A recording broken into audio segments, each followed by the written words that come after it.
Salut à toi, c'est Hermès, ton moniteur auto-école, enseignant de la conduite et de la sécurité routière. Aujourd'hui, je te propose un examen complet du code de la route, commenté et corrigé. Allez, on perd pas de temps, on commence tout de suite.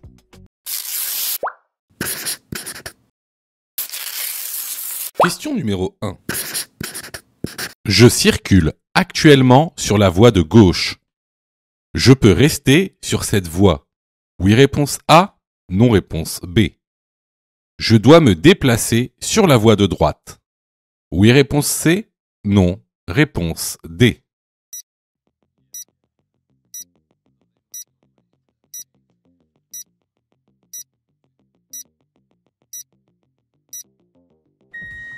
Alors, ici déjà, on roule sur deux voies à sens unique. Alors, comment on le sait ? On regarde la ligne de rive gauche et on voit que c'est une ligne de rive continue. On est donc sur un sens unique sur les deux voies.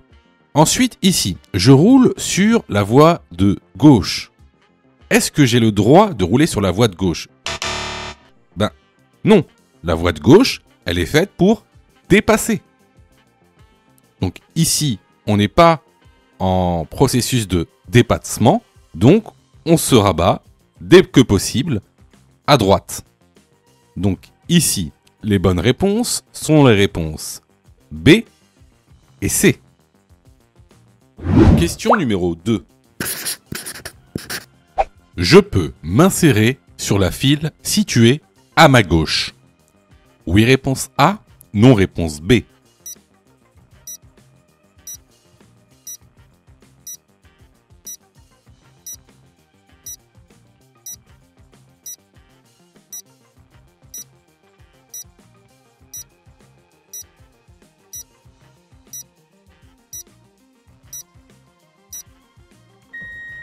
Alors, ici, première chose. Regarde la ligne qui te sépare de la file qui est à gauche. Cette ligne, elle est discontinue. C'est ce qu'on appelle une ligne de dissuasion. Donc cette ligne de dissuasion te dissuade, t'empêche ou t'interdit, c'est ça, dissuader, cette ligne t'interdit de la franchir. Tu n'as pas le droit de franchir cette ligne, à part à deux exceptions. Ces exceptions, tu pourras les voir dans l'information directement. Donc ici, strictement interdit de franchir cette ligne et donc d'aller sur la file de gauche. Surtout que, deuxième raison, si tu regardes le rétroviseur intérieur, sur cette file, il y a déjà un véhicule. Donc, pour ces deux raisons, je ne peux pas m'insérer sur la file de gauche. La bonne réponse ici est la réponse B. Question numéro 3. La fatigue allonge le temps de réaction. Oui, réponse A. Non, réponse B.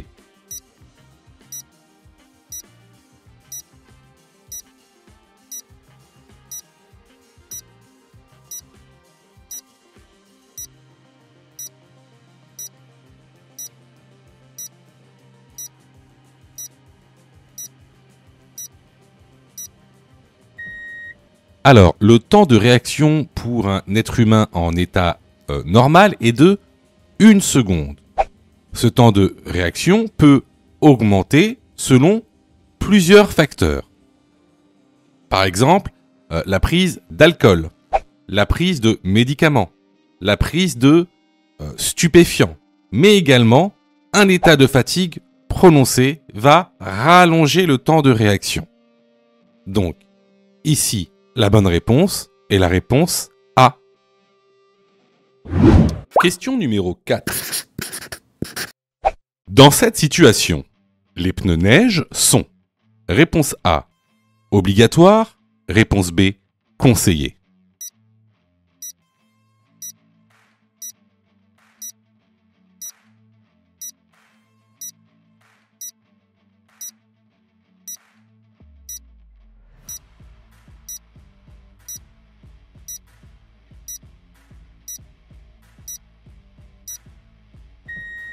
Alors ici, comme tu peux le voir, on est dans une situation où la route est enneigée. Cependant, aucune signalisation t'oblige à mettre tes pneus neige. Les panneaux qui t'obligent à mettre les pneus neige, c'est le panneau d'obligation ou bien le panneau d'entrée de zone d'équipement hivernaux obligatoire. Cependant, on voit qu'il y a quand même une fine couche de neige sur la route. Et là, les pneus neige sont très pertinents et conseillés. Même, je dirais même, sont plus conseillés que des chaînes. Donc, ici, la bonne réponse est la réponse B. Question numéro 5. Pendant le temps de réaction, réponse A, je perçois, analyse, décide, agis. Réponse B, j'agis, analyse, décide, perçois. Réponse C, je décide, perçois, analyse, agis.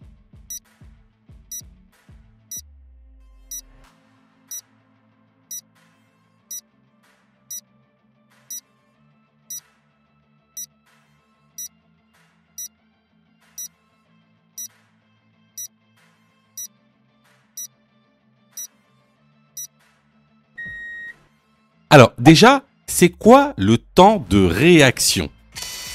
Le temps de réaction, c'est le temps qu'il va me falloir entre le moment où je perçois avec mes yeux un danger, par exemple ici, le piéton qui marche sur la route, et le moment où je vais agir, par exemple, ici, freiner. Ce temps de réaction est de 1 seconde pour une personne normale, c'est-à-dire dans des conditions normales. Qu'est-ce qui va se passer exactement durant ce temps de réaction? Comme on l'a dit, tout d'abord, on va percevoir le danger. Ensuite, on va analyser le danger. Ensuite, on va prendre une décision. Et enfin, on va agir. Par exemple ici, freiner. C'est ce qu'on appelle le PADA. P-A-D-A. C'est un moyen mnémotechnique pour s'en souvenir. De plus, bon à savoir, durant ce temps de réaction, on va parcourir une certaine distance, qu'on appelle la distance parcourue pendant le temps de réaction. Donc, ici, pour répondre à la question, pendant le temps de réaction, je perçois, analyse, décide, agis. La bonne réponse est la réponse A. Alors, tu vois ici, c'est une question qui revient très souvent à l'examen du code de la route. Alors, pour certains, ça peut paraître un peu difficile, mais c'est une question très récurrente. Donc, si tu t'es trompé, c'est pas grave, d'accord? C'est pas grave, tu es en processus d'apprentissage, donc c'est normal de faire des erreurs, parce que c'est grâce à ces erreurs que tu apprends. Et même si tu fais énormément d'erreurs durant cette série, c'est pas grave, il faut que tu acceptes de faire des erreurs pour justement progresser et augmenter ton niveau petit à petit. Donc pas la peine d'être frustré, pas la peine aussi de se sous-estimer, de se dévaluer. C'est normal de faire des erreurs, surtout quand tu as des questions techniques comme ça. Question numéro 6. Je vérifie la pression de la roue de secours. Réponse A, 1 fois par an. Réponse B, à chaque fois que je contrôle les autres roues.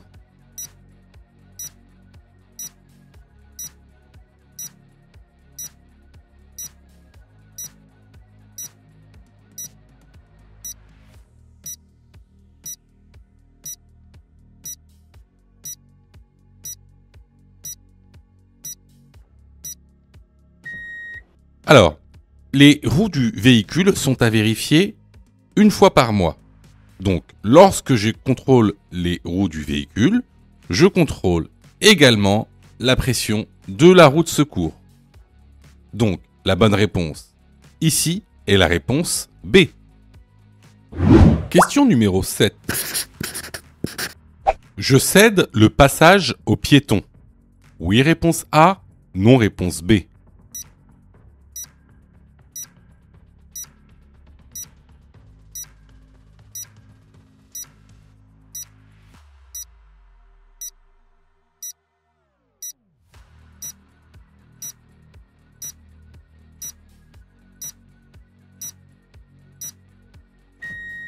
Alors ici, on est sur une intersection qui est gérée par une signalisation lumineuse. Le feu est vert, donc on passe, on ne laisse pas le passage aux piétons. La bonne réponse ici est la réponse B. Question numéro 8. Le véhicule noir vient de commettre une infraction. Oui, réponse A, non, réponse B.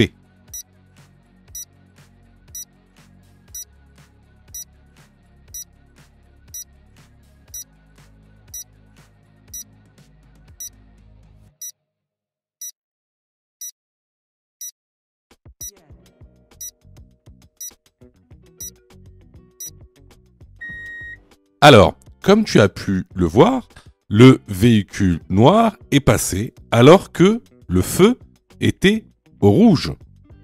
C'est une infraction de 4e classe qui est punie d'une amende de 135 € et d'un retrait de 4 points sur le permis de conduire. La bonne réponse ici est la réponse A. Question numéro 9. L'appui-tête est bien réglé. Oui, réponse A, non, réponse B.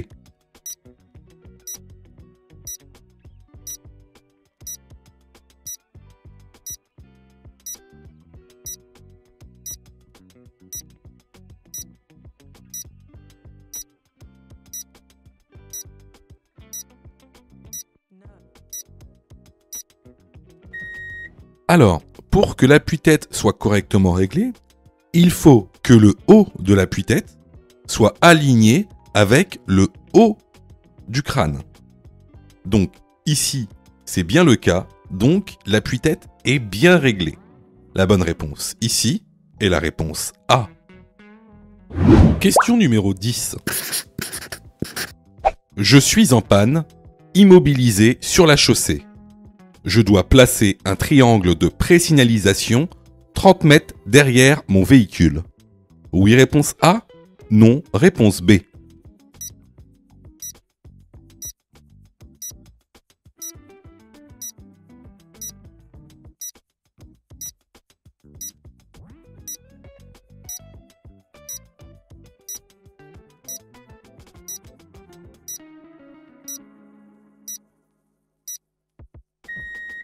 Alors effectivement, si tu es immobilisé sur la chaussée, soit parce que tu es en panne ou que tu as fait un accident, eh bien, il faudra que tu places un triangle de présignalisation 30 mètres derrière ton véhicule.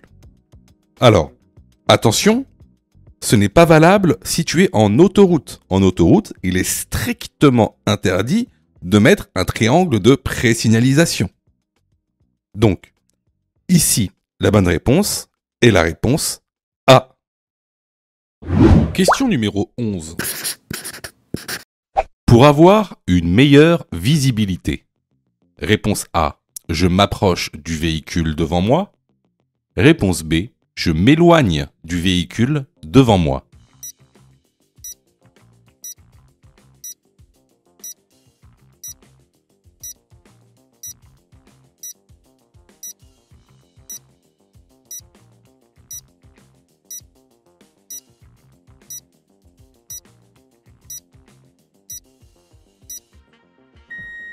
Alors, effectivement, lorsque vous allez avoir, par exemple, un poids lourd devant vous, vous allez voir que votre visibilité va être très faible.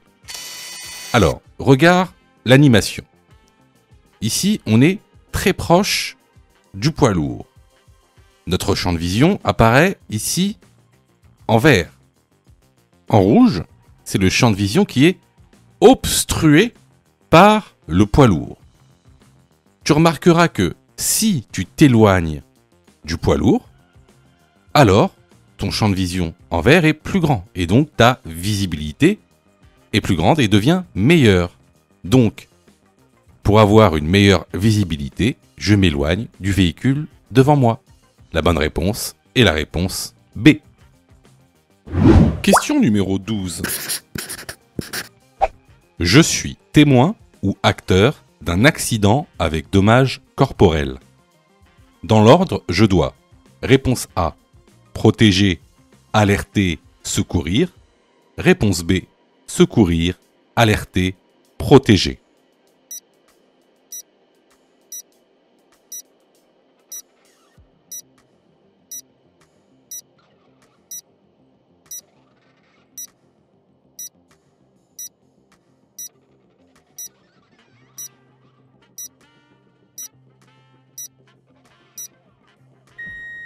Alors ça, c'est une question récurrente lors de l'examen du code de la route. Sûrement que vous allez tomber dessus lorsque vous allez passer votre examen. Lorsque vous êtes témoin ou acteur d'un accident avec dommages corporels, vous devez tout d'abord protéger, ensuite alerter et en dernier lieu secourir. C'est ce qu'on appelle le pas. C'est un moyen mnémotechnique pour s'en souvenir. Donc ici, la bonne réponse est la réponse A.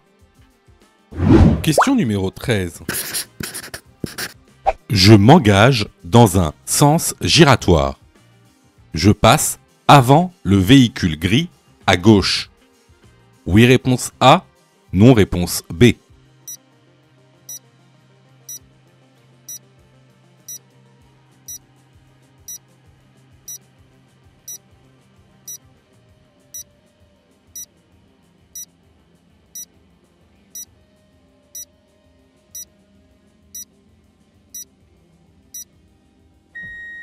Alors, lorsqu'on s'engage dans un carrefour à sens giratoire, on doit laisser la priorité aux véhicules venant de gauche et qui se situent à cet endroit du sens giratoire.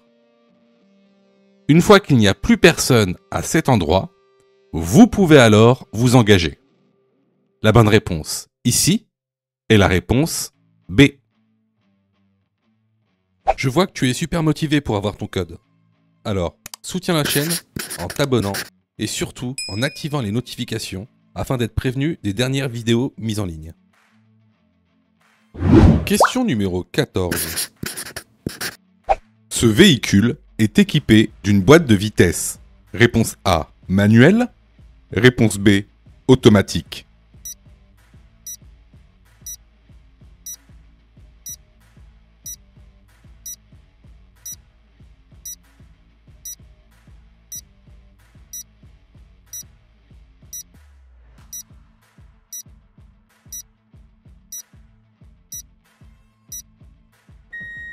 Alors, comme tu peux le voir ici, la photo nous montre les pédales du véhicule. Et tu te rends compte qu'il n'y a pas de pédale d'embrayage. C'est donc un véhicule équipé d'une boîte de vitesse automatique. Si le véhicule avait été équipé d'une boîte de vitesse manuelle, eh bien, il y aurait eu un embrayage, comme tu peux le voir ici, pour pouvoir passer les vitesses. Donc, ici, la bonne réponse est la réponse B. Question numéro 15. Je peux aller. Réponse A, à Pau par la route. Réponse B, à Pau par l'autoroute. Réponse C, à Bayonne par la route. Réponse D, à Bayonne par l'autoroute.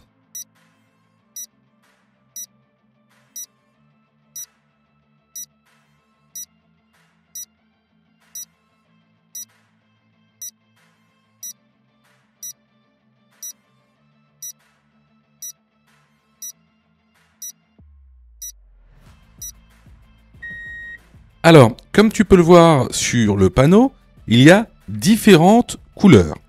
Alors, l'encart vert indique un itinéraire routier, alors que un encart bleu va indiquer un itinéraire autoroutier. Ici, comme tu peux le voir, tu peux aller à Pau par la route, car il est dans l'encart vert. Mais tu peux également aller à Pau par l'autoroute, car il est également dans l'encart bleu. Concernant Bayonne, Bayonne est dans l'encart bleu. Tu peux donc aller à Bayonne par l'autoroute. Par contre, Bayonne ne se trouve pas dans un encart vert. alors tu peux pas partir à Bayonne par la route. Donc, les bonnes réponses ici sont les réponses A, B et D. Question numéro 16. Je peux dépasser ce véhicule lent. Oui, réponse A, non, réponse B.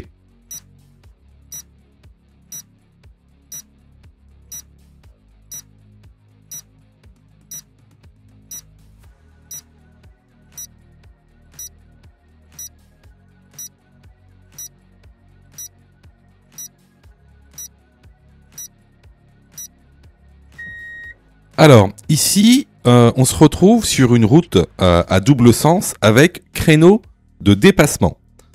À notre droite, devant nous, on a un tracteur qui est donc automatiquement considéré comme véhicule lent, c'est-à-dire un véhicule qui ne dépasse pas les 60 km/h.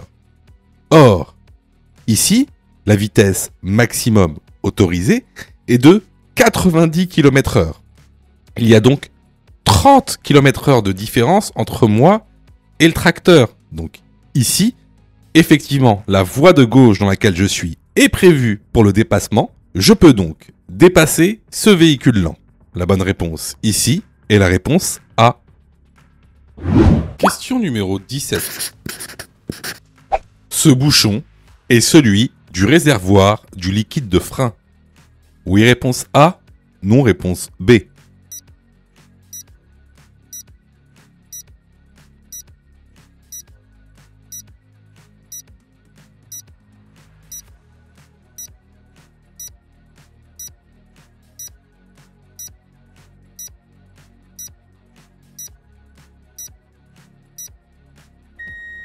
Alors, effectivement, un bouchon noir avec des écritures jaunes, c'est généralement le bouchon du liquide de frein.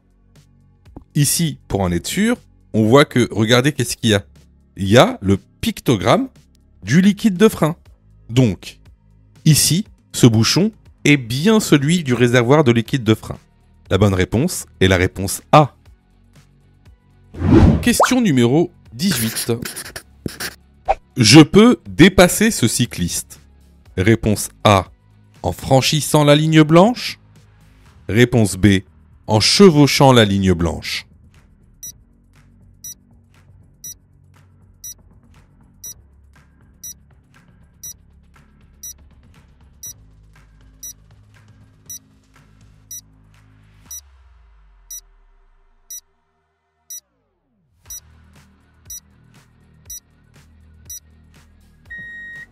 Alors, effectivement, même s'il y a une ligne blanche, on peut dépasser les usagers vulnérables à condition de chevaucher la ligne. Alors, c'est quoi la différence entre franchir une ligne et chevaucher une ligne? Alors, franchir la ligne, ça veut dire que les 4 roues sont en dehors de la ligne blanche. Ça, c'est interdit pour dépasser un usager vulnérable. Chevaucher, c'est lorsqu'il y a 2 roues à l'intérieur de la ligne et 2 roues à l'extérieur de la ligne. Ça, c'est autorisé pour dépasser un usager vulnérable. Ici, on est sur route, donc il va falloir laisser également un intervalle de sécurité de 1,50 m entre toi et l'usager vulnérable. La bonne réponse ici est la réponse B. Question numéro 19. Dans cette situation, je ralentis. Oui, réponse A. Non, réponse B.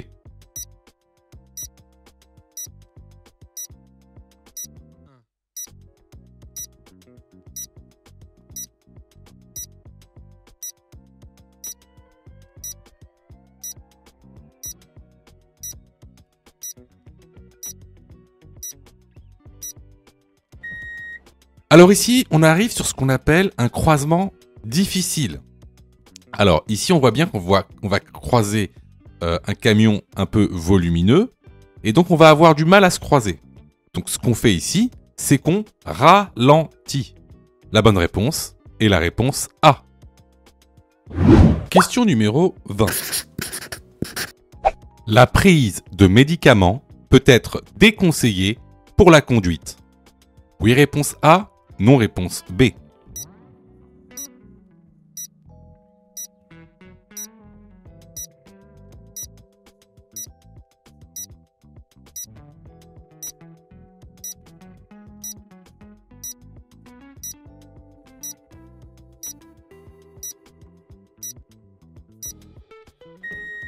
Alors, en effet, certains médicaments vont avoir certains effets qui seront très préjudiciables pour la conduite, notamment des effets sédatifs, c'est-à-dire d'endormissement. C'est pourquoi, à l'arrière des boîtes de médicaments, vous avez des pictogrammes. Des pictogrammes. Alors, vous avez le pictogramme de type 1, le pictogramme de type 2 et le pictogramme de type 3 qui vous indique la marche à suivre pour la conduite. Et donc, il y a même certains médicaments, comme les médicaments de niveau 3, où il faut avoir l'avis d'un médecin pour pouvoir conduire. Donc, la bonne réponse ici est la réponse A. Question numéro 21. Dans cette situation, je klaxonne pour avertir de ma présence. Oui, réponse A. Non, réponse B.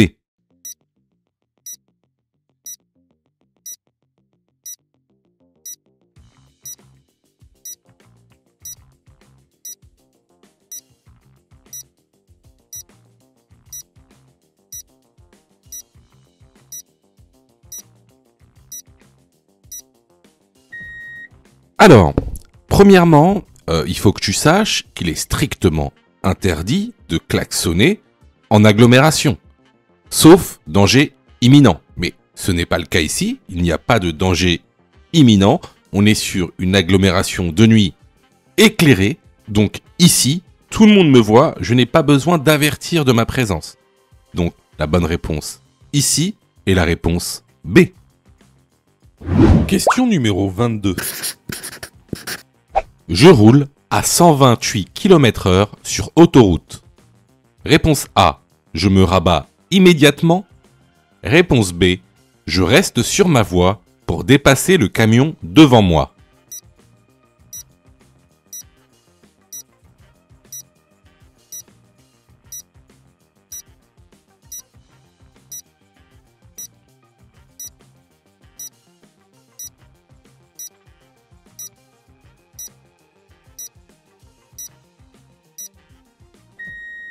Alors ici, encore une fois, pour répondre à cette question, il faut bien connaître son code de la route. Un camion sur autoroute a une vitesse maximale réglementaire de 90 km/h. Il ne peut pas dépasser cette vitesse. C'est interdit pour un poids lourd. Par contre, nous, on a un véhicule léger, on est sur autoroute, la vitesse maximale réglementaire est de 130 km/h. Actuellement, je roule à 128 km/h. Donc, en fait, je vais être obligé, de manière matérielle, de manière physique, de dépasser le camion qu'il y a devant moi. Parce que entre moi et le camion, il y a 40 km/h de différence. Donc ici, c'est évident, je reste sur ma voie pour dépasser le camion devant moi. La bonne réponse est la réponse B.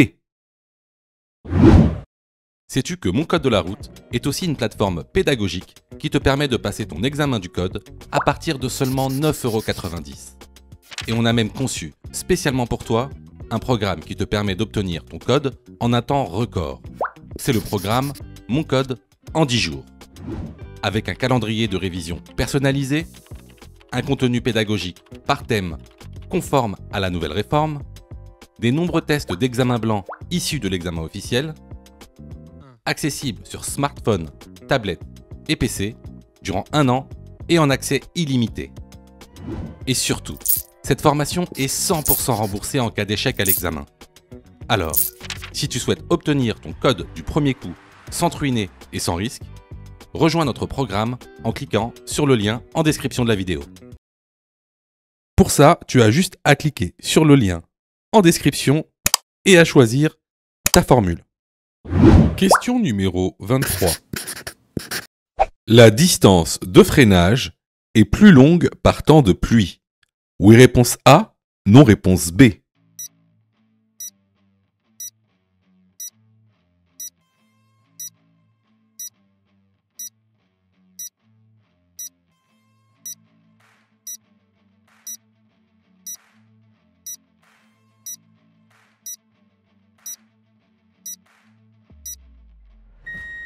Alors là aussi, question évidente.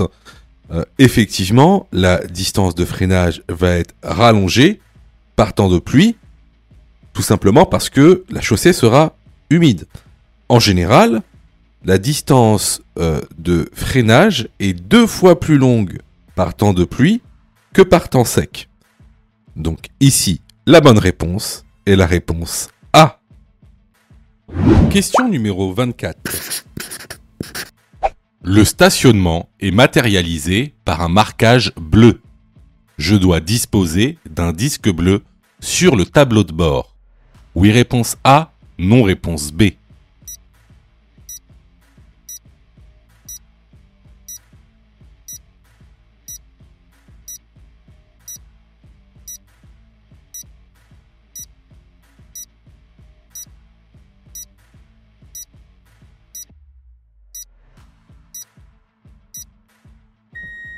Alors, comme tu peux le voir, le stationnement est délimité par des lignes bleues.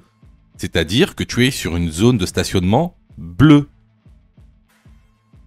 Donc, le stationnement est gratuit, limité dans le temps, et tu dois apposer ton disque bleu sur le tableau de bord avec l'heure d'arrivée au stationnement.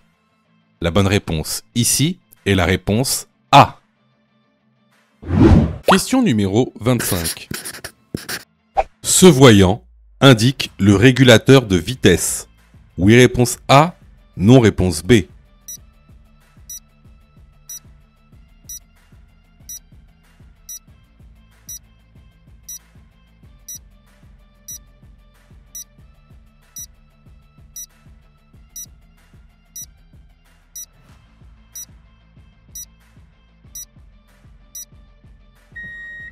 Alors, oui, effectivement, ce voyant est le voyant du régulateur de vitesse. Alors, comment ça marche, le régulateur de vitesse? Alors, le régulateur de vitesse, c'est une fonction qui permet de maintenir ton véhicule à une vitesse présélectionnée sans appuyer sur l'accélérateur. Alors, pour mettre en service le régulateur de vitesse, il faut appuyer sur le contacteur Mode pour sélectionner la fonction de régulateur de vitesse. Ensuite, il y a un petit témoin qui s'allume et le message régulateur prêt, 7 pour activer, apparaît sur le tableau de bord. Donc là, il attend que tu mettes une vitesse. Donc pour définir la vitesse, donc tu pousses la commande 7 plus pour augmenter la vitesse ou 7 moins pour la diminuer. Donc après, vous allez avoir un petit témoin qui va s'allumer en vert, ici 70. Donc là, tu peux retirer ton pied de la pédale d'accélérateur. Tu pourras désactiver le régulateur tout simplement en appuyant sur la pédale de frein. La bonne réponse est la réponse A. Question numéro 26. Un clou est planté dans mon pneu. Je dois réparer mon pneu. Oui, réponse A, non, réponse B.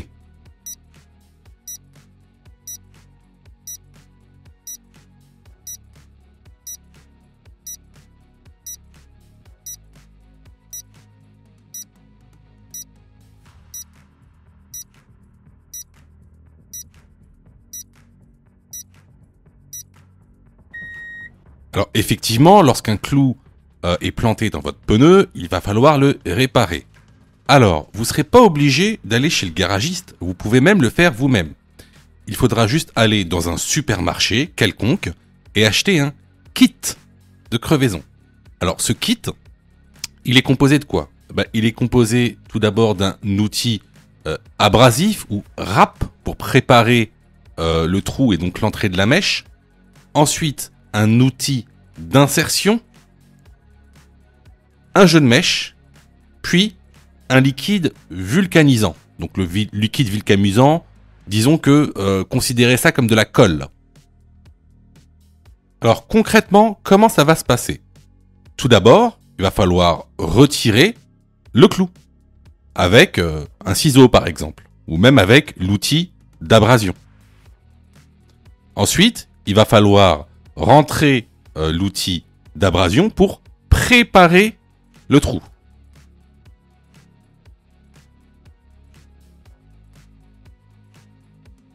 Une fois que c'est fait, on met un peu de liquide vulcanisant. Ensuite, on insère la mèche dans l'outil porte-mèche. Puis, on insère l'outil porte-mèche dans le trou.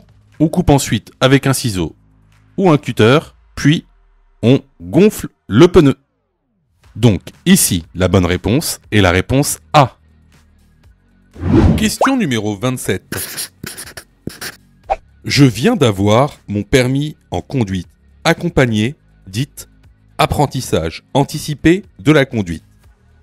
Ma période probatoire est de réponse A, 3 ans, réponse B, 2 ans.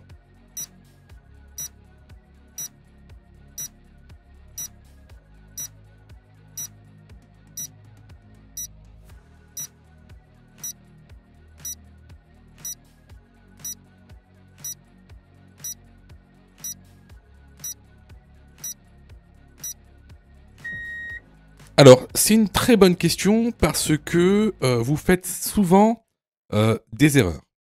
Alors, pour avoir son permis, il y a 2 grands moyens. Tout d'abord, vous avez le permis normal, que vous obtenez en allant dans une auto-école et en prenant des leçons de conduite avec un moniteur auto-école. Et puis, vous avez la deuxième solution, qui est la conduite accompagnée. Cependant, la conduite accompagnée, c'est juste une méthode pour avoir son permis. Parce qu'il existe plusieurs types de conduite accompagnée. Il existe la conduite accompagnée dite supervisée. Avec ce type d'apprentissage, la période probatoire est de 3 ans. Ensuite, vous avez la conduite accompagnée dite encadrée. Et pour ce type de conduite accompagnée, la période probatoire est également de 3 ans. Et enfin, vous avez la conduite accompagnée dite AAC ou apprentissage anticipé de la conduite. Et via cette méthode, votre probatoire est réduit à 2 ans. C'est ce que les gens appellent communément conduite accompagnée. Mais c'est faux, c'est un terme un peu galvaudé. C'est ce qu'on appelle l'apprentissage anticipé de la conduite.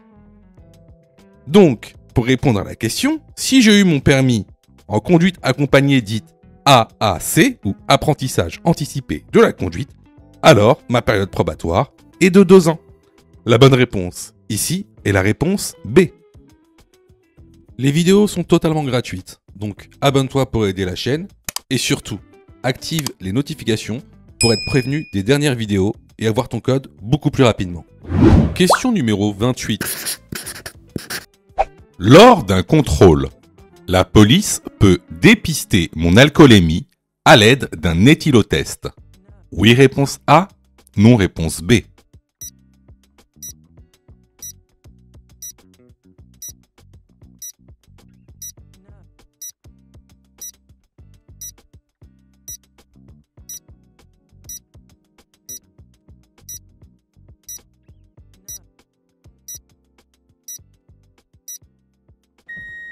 Alors, effectivement, la police peut à tout moment, et peu importe les conditions, effectuer donc un dépistage d'alcoolémie.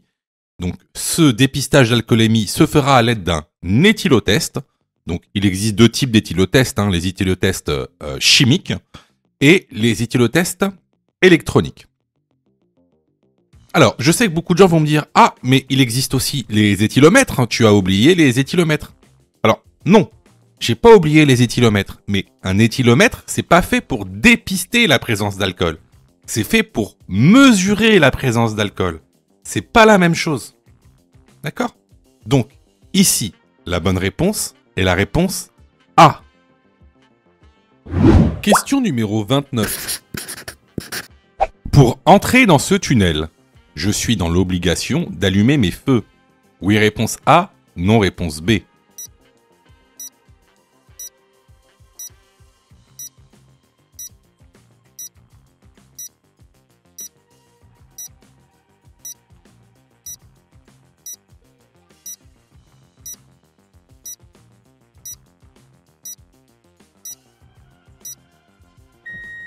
Alors oui, comme tu le vois ici, on a un panneau d'obligation qui indique « Allumez vos feux ».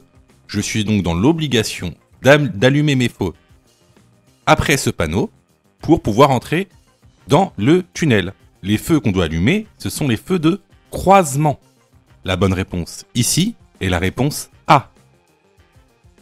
Question numéro 30. Avant de prendre mon véhicule, je vérifie l'espace entre les véhicules. Oui, réponse A, non, réponse B.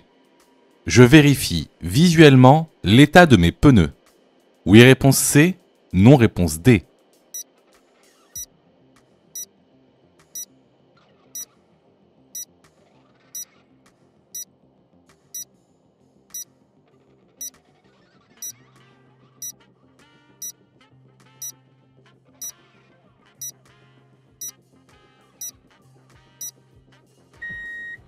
Alors évidemment, avant de prendre son véhicule, on regarde que l'espace entre son véhicule et les autres est suffisant pour pouvoir sortir.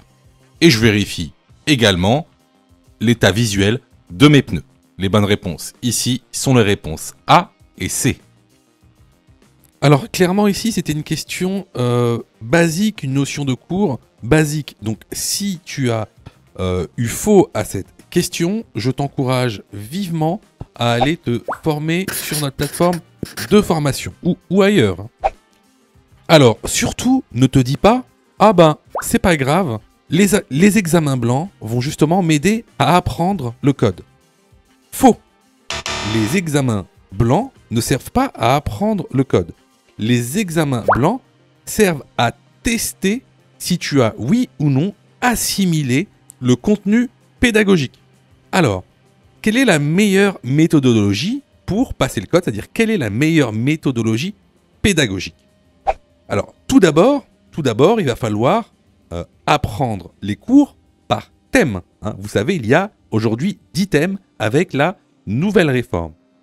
Une fois que tu auras appris ces 10 thèmes et tous les contenus de ces 10 thèmes, alors tu pourras passer à des exercices d'entraînement par niveau de difficulté. Tout d'abord les exercices faciles, les exercices moyens et les exercices difficiles. Une fois ce travail effectué, là, tu pourras t'exercer à faire des examens blancs. Surtout, ne pense pas que les examens blancs vont t'aider à apprendre. Ce n'est pas vrai. Et d'ailleurs, c'est pour ça que beaucoup de gens ratent leur code de la route. N'oubliez pas que le taux de réussite au code de la route est d'environ 60%. C'est-à-dire qu'il y a quasiment 40% des personnes qui échouent au code de la route, justement parce qu'ils n'ont pas la bonne méthodologie pédagogique. Donc ici, si tu t'es trompé à cette question, je t'encourage vivement à venir sur notre plateforme pédagogique et à participer à la formation. Pour ça, tu as juste à cliquer sur le lien en description et à choisir ta formule. Question numéro 31. La consommation d'alcool au volant augmente le risque d'accident. Oui, réponse A, non, réponse B.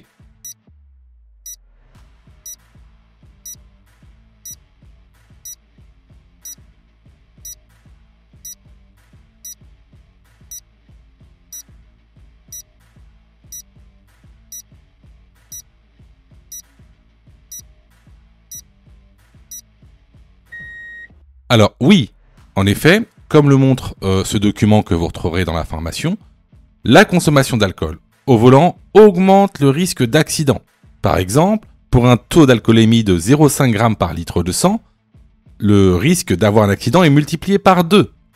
Et si vous avez un taux d'alcoolémie de 1,2 g par litre de sang, les risques d'avoir un accident sont multipliés par 35. Donc ici, la bonne réponse est la réponse A. Question numéro 32. Le port de la ceinture de sécurité est: réponse A, obligatoire. Réponse B, conseillé.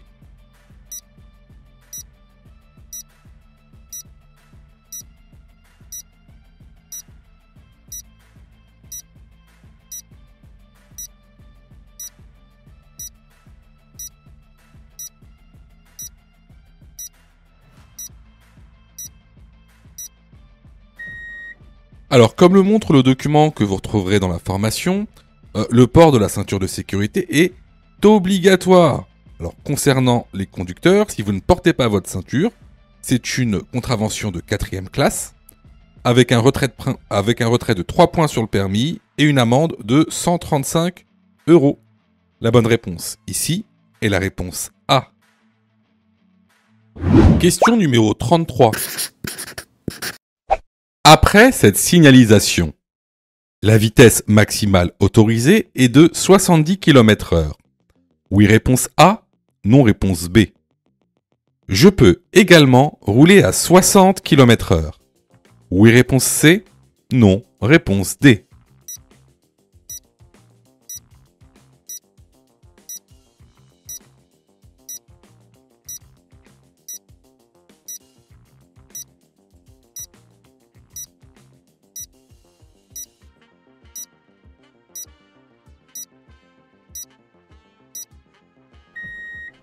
Alors, comme tu le vois ici, on a un panneau d'interdiction qui indique une vitesse maximale autorisée de 70 km/h.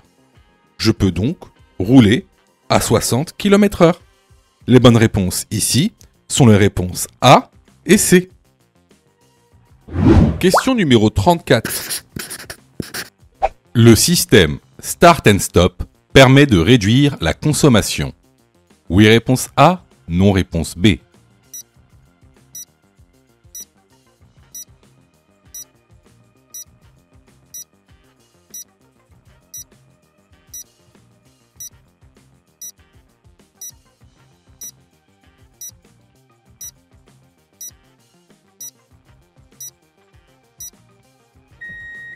Alors oui, le système Start and Stop permet de réduire la consommation en carburant, mais également permet de réduire la pollution atmosphérique. La bonne réponse ici est la réponse A. Question numéro 35. Je limite la pollution lorsque: réponse A, je pratique le covoiturage. Réponse B, je pratique l'éco-conduite. Réponse C, je circule seul dans mon véhicule.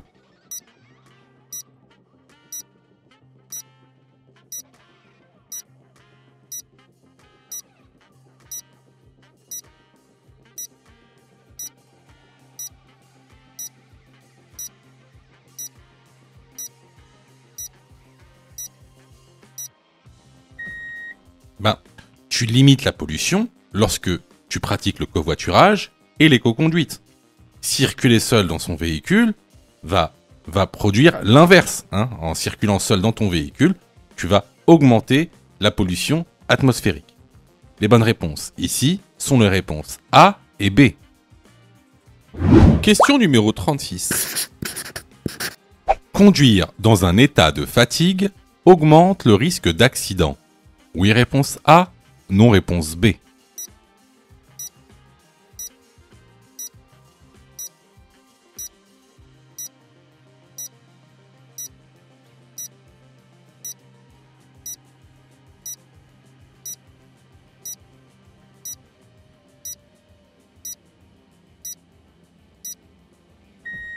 Alors oui, comme le montre ce document que tu retrouveras dans la formation, la fatigue est par exemple responsable d'un tiers des accidents sur l'autoroute. Donc ici, la bonne réponse est la réponse A. Si tu aimes le contenu, alors prends quelques secondes pour liker la vidéo. C'est très important. Cela nous permet d'être mieux référencés et donc de te présenter encore plus de vidéos pour que tu puisses obtenir ton code le plus rapidement possible. Question numéro 37. L'utilisation du téléphone au volant constitue une infraction. Oui, réponse A. Non, réponse B.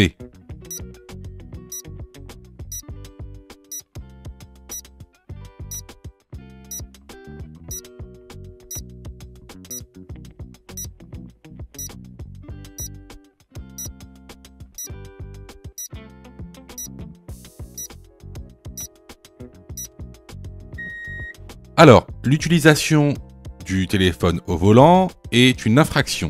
Elle constitue une contravention de 4e classe qui est punie par un retrait de 3 points et 135 € d'amende. La bonne réponse ici est la réponse A. Question numéro 38. Dans cette situation, le piéton est prioritaire. Oui, réponse A, non, réponse B. Si je refuse la priorité au piéton, je risque une amende. Oui, réponse C, non, réponse B.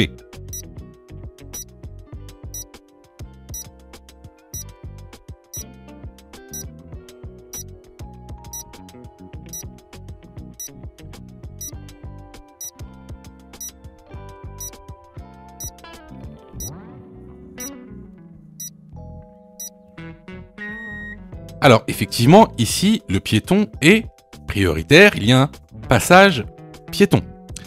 Si vous refusez la priorité au piéton, c'est ce qu'on appelle un refus de priorité piéton, qui est sanctionné par une contravention de 4e classe, 6 points en moins sur le permis de conduire et 135 € d'amende. Les bonnes réponses ici sont les réponses A et C. Alors là, c'était vraiment une question de cours qu'on voit régulièrement dans la formation.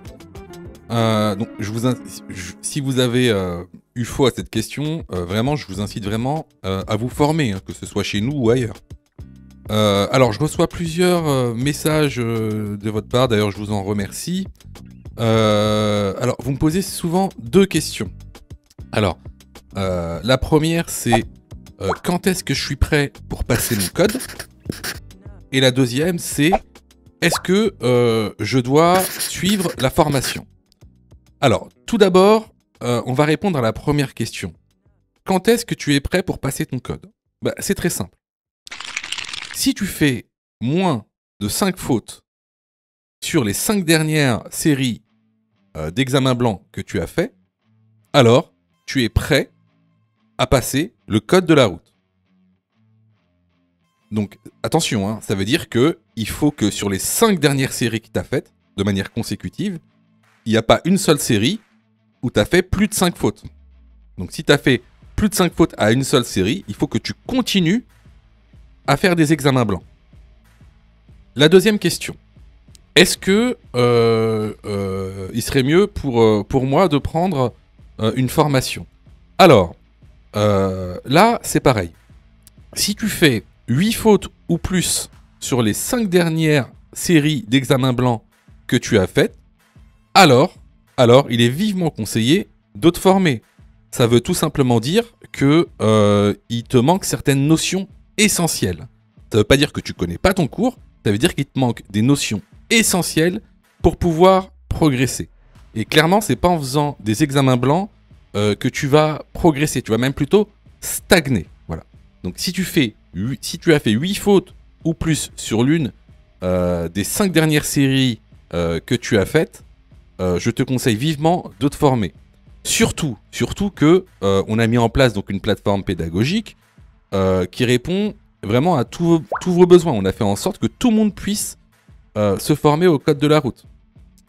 Vous avez la formule standard, par exemple, qui est à 19,90 € par an. Donc vous payez une fois 19,90 € et vous avez le droit à toute la plateforme pendant 1 an en illimité, avec tous les cours, tous les 10 thèmes, plus de 1200 questions issues de l'examen officiel, commentées et corrigées. Vous avez pour ceux, par exemple, qui veulent passer leur code rapidement, la formule à mon code en 10 jours, pour passer son code en 10 jours, qui est à 39,90 € par an, en illimité. Et en plus, si vous ratez votre code, eh ben vous êtes 100% remboursé, seulement en envoyant votre preuve d'échec. Sinon, pour ceux qui le souhaitent, vous avez la plus petite formule, la formule basique, qui est à 9,90 € par semaine. Celle-ci, c'est une formule qui est hebdomadaire, qui en général est réservée à ceux qui ont déjà passé leur code et qui ont échoué. C'est une sorte de remise à niveau. Donc, vraiment, il y en a pour tous les besoins. et il y en a aussi pour tous les prix. Et c'est vraiment pas cher. Ce serait bête de rater son code alors que vous auriez pu vous former pour 9,90 €. Pour ça, tu as juste à cliquer sur le lien en description et à choisir ta formule. Question numéro 39. Se déplacer en tramway, c'est participer à l'écomobilité. Oui, réponse A, non, réponse B.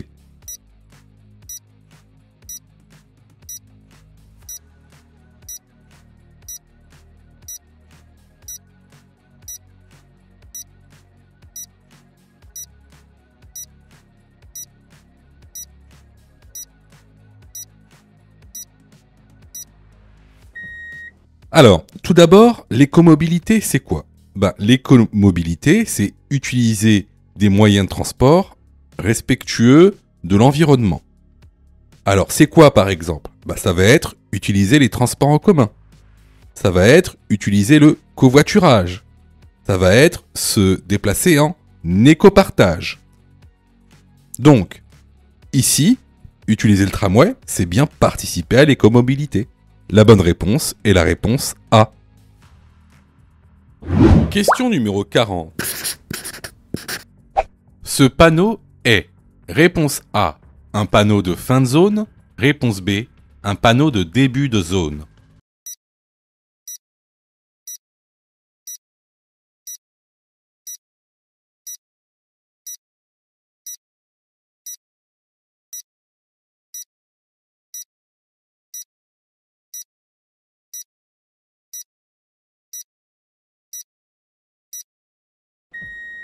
Alors là, le panneau que tu vois, c'est un panneau de début de zone de prescription. Un panneau de fin de zone de prescription, ça ressemblera à ça. Donc ici, la bonne réponse est la réponse B. Si tu as fait 8 fautes ou plus, ne panique pas. Rejoins-nous sur notre plateforme pédagogique en ligne en cliquant sur le lien en description de la vidéo. Tu pourras alors choisir la formule qui te convient. N'oublie pas de liker la vidéo et de t'abonner pour recevoir toutes les dernières notifications. Tu peux aussi continuer à t'entraîner en cliquant sur l'une des vidéos qui s'affichent.